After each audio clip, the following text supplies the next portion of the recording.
Hey family, it's a sunny day in LA as you can tell, but we're taking a break. We're visually going to a cold place for the SMALLFOOT blue carpet premiere here in Los Angeles. We're going to be speaking with the cast and Yara and so much more, so stay tuned right here with BLACKTREE TV.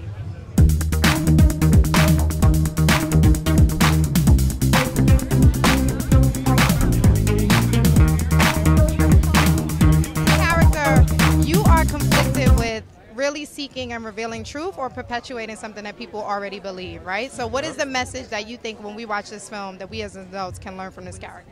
That exact thing that you just said. I mean, truth is everything. I mean, the truth can be hard sometimes, but it doesn't do you any good just to kind of cover it up and hide it away. I mean, I think if we all just every day kind of looked for what could possibly be better around us. I mean, no matter what your life is, it's easy when you're going through a hard time to like go, okay, things need to change. But like Migo, everything was perfect. Everything was literally perfect in his life, and he was like, I want everything to stay just like this.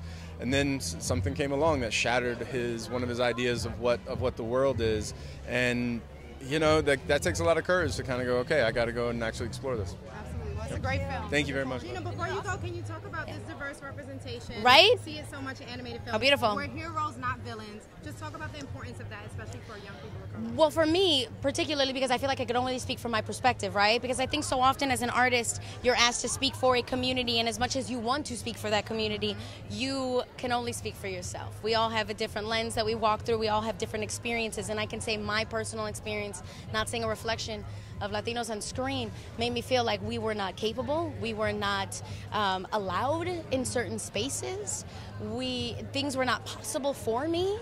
And if I didn't have the giants around me, my mother, my father, my sisters doing things that were unheard of before I even had gotten to a space where I could, if it wasn't for them, I would not have known. But that was the indoor reminder.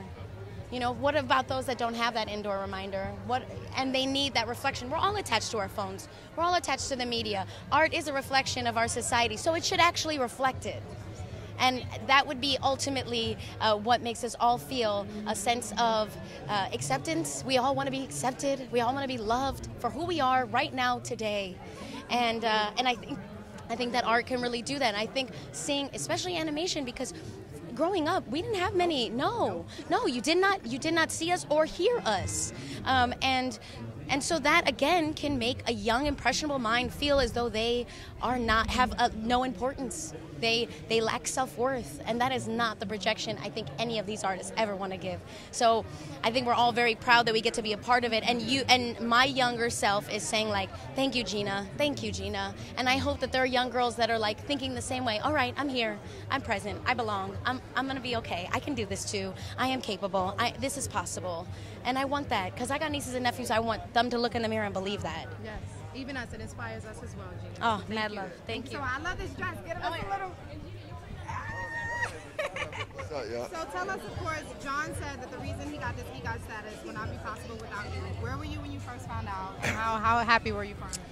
I was riding home, and I think from the studio, and no, I was riding home from my manager's house, and he texted me and said, John just got the EGOT. And I just stopped and was like, wow, this is amazing that to live in a lifetime and be able to get Emmy, Grammy, Oscar, and Tony, and to be one of now 15 people they've done it on the planet, like, and I know the dude, that's incredible. So the fact I just ended up reaching out to him, telling him how proud and inspired I was by him, and that he stands for so much for us, and the fact that he said, yo, you're a part of this, made me feel just wonderful. But I'm just grateful, man, that to see that brother do what he's doing and opening doors and just lighting up the world, man, because he's doing good work out there as a person too, you know? In the spirit of today, do you believe in Bigfoot? Do you feel like you've ever had a sighting?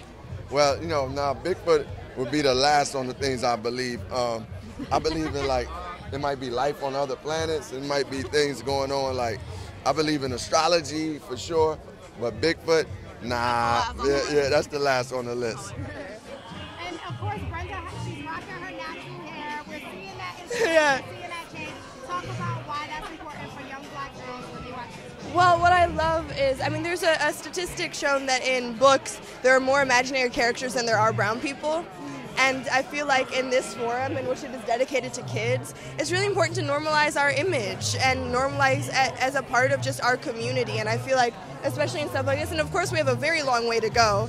We have more than just me up here, and more expansion and more things to see and more people and more brown and more curls and more everything. But I feel like it's a cool start. What are we going to love about Yara? Oh, I have to say, I don't know. I play such a skeptic, and I love every second of it. You know, my character Zoe is so dramatic, and like this person just sits here like this the entire time. Did you get to hang out with Zendaya and the guys that you watched? What's so funny is we always missed each other because we all have different work schedules, but I think most of the cast, we'd see each other at other events and be like, oh my God, we're in a movie together. How do they create the mood and drama when you're sitting in a recording studio? Well, it's that you hear other people's audio, and if the other characters are in it, you can't help but to be in it yourself. And then also we have a fantastic director who legit will be every voice. Like, he will give you a different voice per character when he's reading with you. Yeah.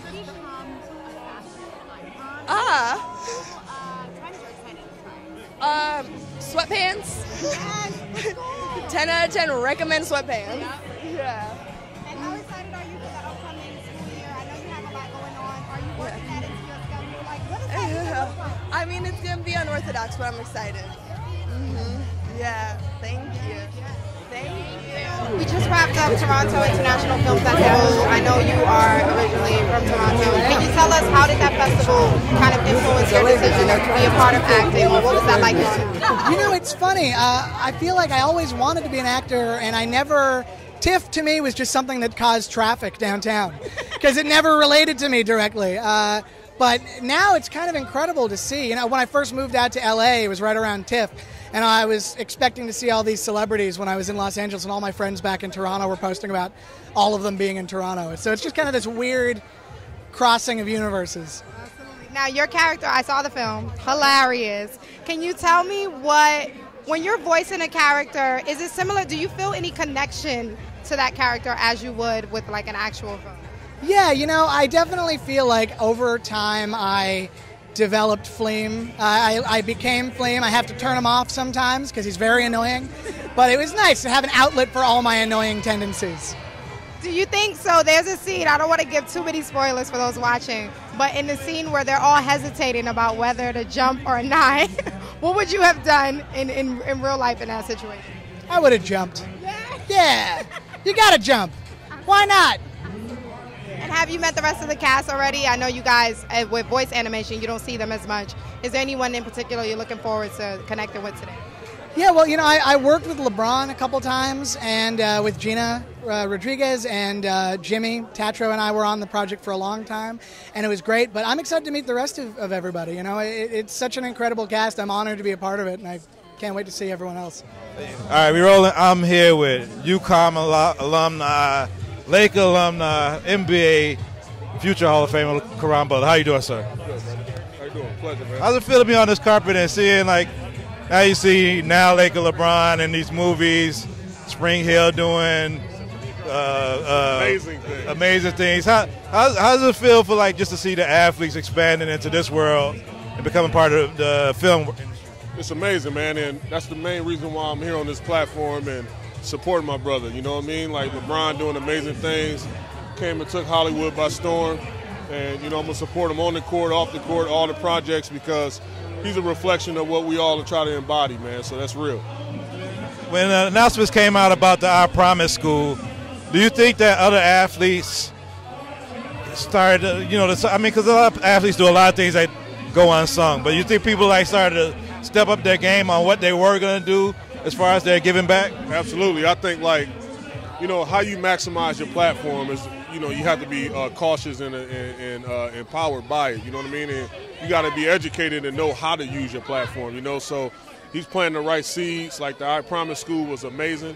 You know, there's other athletes out here doing things like that, like the Admiral, David Robertson, like Jalen Rose, but because he's such a mega star, he set a new trend, and guys, like, he's the standard, so guys are looking to do things like that.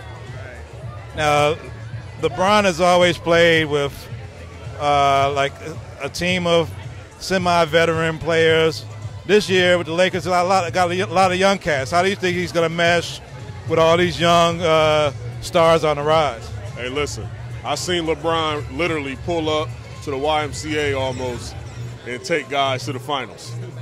You know what I mean? So he don't show no signs of slowing down. So I think that he's going to be amazing.